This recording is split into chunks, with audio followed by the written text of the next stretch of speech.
अस्सलाम वालेकुम dear students. हमारा मैथमेटिक्स का चैप्टर नंबर 1 है नंबर सिस्टम। इसमें हम सबसे पहले नंबर्स की टाइप्स को रिवाइज कर लेते हैं। तो आपको पता है कि हमारे पास सबसे पहले क्या आते हैं, सेट में नेचुरल नंबर्स आते हैं जो कि 1 से स्टार्ट होते हैं। उसके बाद हमारे पास होल नंबर का सेट आता है। होल नंबर का सेट जो है वो 0 से स्टार्ट होता है। नेक्स्ट हमारे पास 0 होल नंबर में जस्ट हमारे पास पॉजिटिव नंबर्स होते हैं। बट जो हमारे पास इंटीजर्स का सेट है उसमें सारे पॉजिटिव नंबर्स भी आ जाते हैं, नेगेटिव नंबर्स भी आ जाते हैं। उसके बाद हमारे पास जो सेट आता है वो रेशनल नंबर का सेट आता है। A number which can be written in the form of p by q where p and q belong to integers and q not equal to 0, यानी q कभी भी 0 नहीं हो सकता, अदरवाइज़ वो जो हमारी टर्म है वो अनडिफाइंड हो जाती है। नेक्स्ट हमारे पास आ जाते हैं इरेशनल नंबर्स। तो इरेशनल नंबर्स वो होते हैं जिनको हम p बाई q की फॉर्म में नहीं लिख सकते, जैसे कि √2, √3, पाई।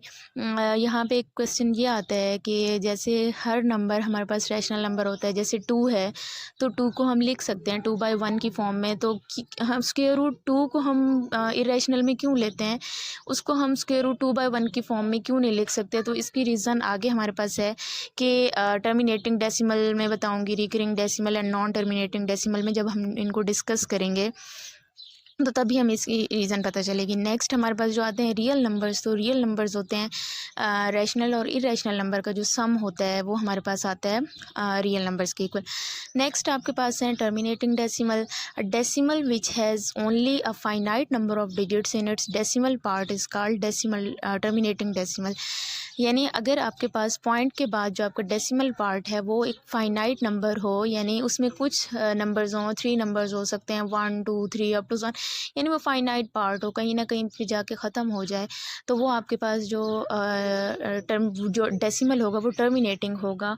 जैसे कि यहाँ पे एग्जांपल है 2.204, 6.25। और जो आपके पास हर टर्मिनेटिंग डेसिमल किसको रिप्रेजेंट कर रहा होता है, वो एक रैशनल नंबर को रिप्रेजेंट कर रहा होता है। नेक्स्ट आपके पास आ जाते हैं रिकरिंग डेसिमल। इनको हम पीरियोडिक डेसिमल भी कह सकते हैं। Decimal in which 1 or more digit repeat indefinitely is called recurring decimal. यानी डेसिमल पार्ट में आपके नंबर्स क्या हो सकते हैं, रिपीट हो सकते हैं। एक नंबर भी रिपीट हो सकता है, 2 नंबर्स, 3 नंबर्स का जो पेयर है इस तरह बन के आपके पास क्या हो सकता है, रिपीट हो सकता है। जैसे आप यहाँ पे एग्जांपल्स देख सकते हैं 1.33, 333 जो है वो रिपीट हो रहा है और इन फाइनाइटली रिपीट होगा, ये कभी ख़त्म नहीं होगा। इसी तरीके से यहाँ पे देखें तो 2 नंबर्स रिपीट हो रहे हैं, 2 3 2 3 2 3। नेक्स्ट एग्जांपल में आपके पास 3 नंबर्स, इसी तरह 3 भी हो सकते हैं, 4 भी हो सकते हैं, तो ये इनडेफिनेटली रिपीट होते हैं। इसको भी हम कह सकते हैं कि जो रिकरिंग डेसिमल होता है वो भी आपका किसको रिप्रेजेंट करता है, एक रैशनल नंबर को रिप्रेजेंट करता है। नेक्स्ट है non terminating non recurring decimal. Decimal which neither terminate not recurring, यानी ऐसा डेसिमल जो ना तो टर्मिनेट हो और ना ही वो रिपीट हो रहा हो, यानी ना तो उसका डेसिमल पार्ट जो है वो फाइनाइट हो, वो इनफाइनाइट हो, और वो नंबर्स भी ऐसे हों जो कि रिपीट ना हो रहे हों, बल्कि आपके पास रैंडमली नंबर्स आ रहे होते हैं। तो ऐसे नंबर्स हमेशा किसको रिप्रेजेंट करते हैं, एक इरेशनल नंबर को रिप्रेजेंट करते हैं।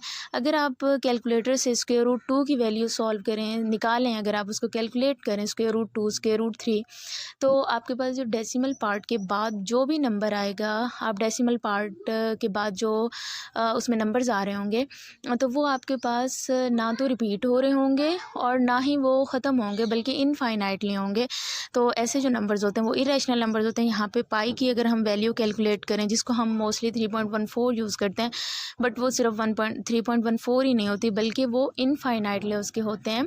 डेसिमल पार्ट में इनफाइनाइटली नंबर्स होते हैं जो कि ख़त्म नहीं होते, और वो रेंडमली नंबर्स होते हैं। कोई नंबर हम ये नहीं कह सकते कि किसी सीक्वेंस से रिपीट हो रहा है।